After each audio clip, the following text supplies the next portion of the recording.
John Scott Dixon, Marketing on the Run, and this is number 2 in the series on pay-per-click, making it simple, okay?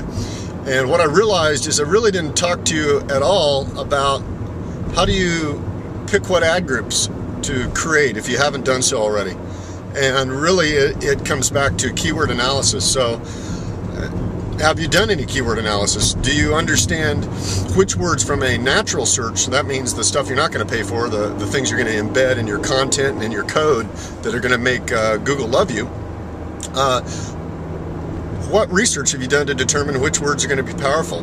So some of the basic tenets of that, you obviously want to pick keywords that have some level of traffic, right? However, you also want to pick words that aren't impossible to gain, that aren't going to take all of your time to actually get on the first page of Google.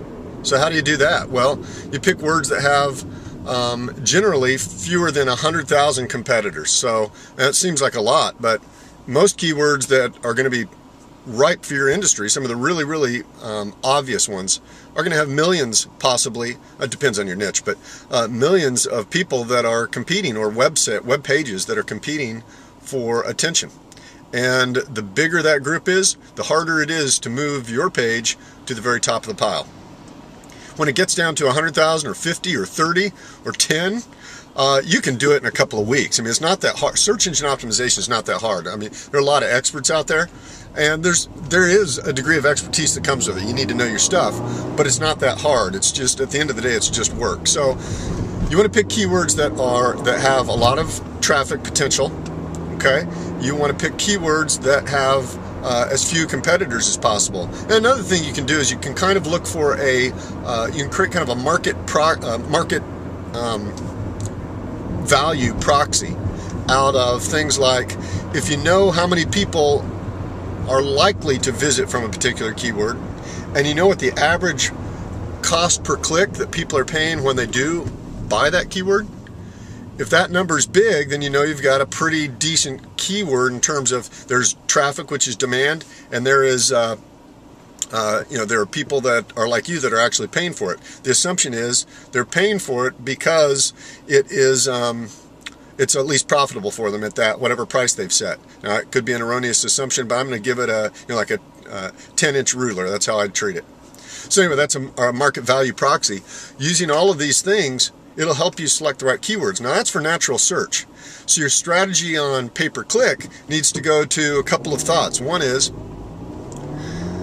I got to turn here, sorry. Is the keyword you really want, the really obvious one that you think is just perfect for your business, is there so much competition that you're having trouble winning it from a natural search perspective? If that's the case, by all means, you need to go own that word from a pay-per-click standpoint. At least you're in the game for that word, okay? Now, another strategy, which I think is equally as valid, is if you've got a keyword that's killing it for you through a natural search perspective, you might as well go ahead and buy it on regular Google AdWords or Yahoo or whatever, so that you're all over that page. You're maybe the #1 ranking for that keyword, and you're also the top listing from a paid search. That way there's no confusion. You're the guy. Okay? So there is some criticism of that approach. I don't think it's valid. Google, for instance, has 2 very different divisions. The natural organic search, that's church and state from the paid search activity, which is Google AdWords. So some people believe that if you advertise for a keyword, then all of a sudden people are going to or Google is going to mess with you on an organic search, and that's just not true. But a lot of people like conspiracy theories, so go with what feels best for you. I'm not trying to tell you what to do, I'm just giving you some practical advice.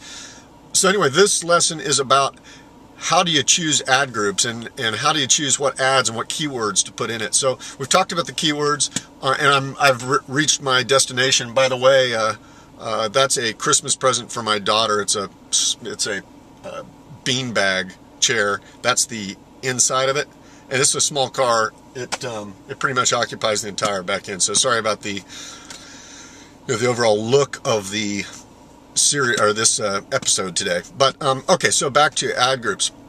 You should probably pick, what I do with keywords is I create natural themes out of them. They're just going to pop out for you.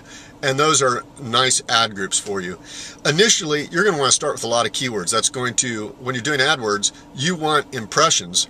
You want click-through rates only if you're getting good conversion at the lowest possible cost per conversion. So that's going to naturally play out.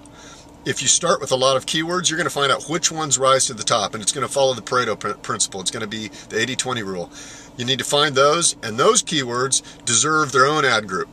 So when you're writing ads, many times, I've told you ways to do the variations, and we're going to talk more about that in future episodes. But when you're doing your, you're going to put your major keyword in your title and probably sprinkle that into your description text as well. Well, so once you find a really good keyword, move it to its own ad group, and then just keep sifting through the remainder of keywords until you get them in their proper home. Some you'll retire, some you'll replace. You're certainly going to add new ones, and you're going to keep, rinse and repeat on this entire cycle. So that's all I've got to say on. That's not all I've got to say, but that's what I've got to say in the time you're probably going to be willing to listen to me for. So there you have it. This is Marketing on the Run. John Scott Dixon. Hope you have a great one.